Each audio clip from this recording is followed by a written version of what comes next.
സംസ്ഥാനത്ത് വീണ്ടും റേഷൻ വിതരണം മുടങ്ങി. സെർവർ ഡൗൺ ആയതും ഇപോസ് മെഷീൻ തകരാറായതുമാണ് റേഷൻ വിതരണം മുടങ്ങാൻ കാരണം. അതേസമയം റേഷൻ വിതരണം നീട്ടുമെന്നും ഇപോസ് മെഷീൻ പ്രശ്നങ്ങൾ പരിഹരിക്കാനുള്ള നടപടി തുടങ്ങിയെന്നും ഭക്ഷ്യവകുപ്പ് പറയുന്നു. ഈ മാസം തുടർച്ചയായ മൂന്നാം തവണയാണ് സെർവർ ഡൗൺ ആകുന്നതും ഇപോസ് മെഷീൻ തകരാറിലാകുന്നതും. മാർച്ച് 31-ാം തീയതിക്കകം മസ്റ്ററിംഗ് ഉൾപ്പെടെയുള്ള റേഷൻ വിതരണ രംഗത്തെ നടപടിക്രമങ്ങൾ പൂർത്തിയാക്കണമെന്ന് കേന്ദ്ര ഭക്ഷ്യവകുപ്പ് സംസ്ഥാന ഭക്ഷ്യവകുപ്പിനോട് അറിയിച്ചിരുന്നതാണ്. എന്നാൽ ജൂൺ 30-ാം തീയതി വരെ സംസ്ഥാന ഭക്ഷ്യവകുപ്പ് സമയം നീട്ടിച്ചോദിച്ചിരുന്നു. ഈ കാലയളവിനുള്ളിൽ റേഷൻ വിതരണം മുടങ്ങരുതെന്ന് കേന്ദ്രത്തിന്റെ കർശന നിർദ്ദേശമുണ്ടായിരുന്നു.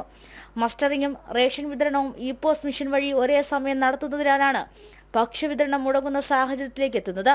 പുതിയ സോഫ്റ്റ്വെയർ വാങ്ങാനായി ധനവകുപ്പ് 3.5 ലക്ഷം രൂപ അനുവദിച്ച് ഉത്തരവിറക്കിയെങ്കിലും തുക ഇതുവരെ ഭക്ഷ്യവകുപ്പിലേക്ക് മാറിയിട്ടില്ല. ഇതും മറ്റൊരു പ്രതിസന്ധിയാണ്. നിലവിൽ റേഷൻ വിതരണം നീട്ടി ഇപോസ് മെഷീന്റെ തകരാറുകൾ അടിയന്തരമായി പരിഹരിക്കുമെന്നാണ് ഭക്ഷ്യവകുപ്പിന്റെ വിശദീകരണം. ജനം, തിരുവനന്തപുരം.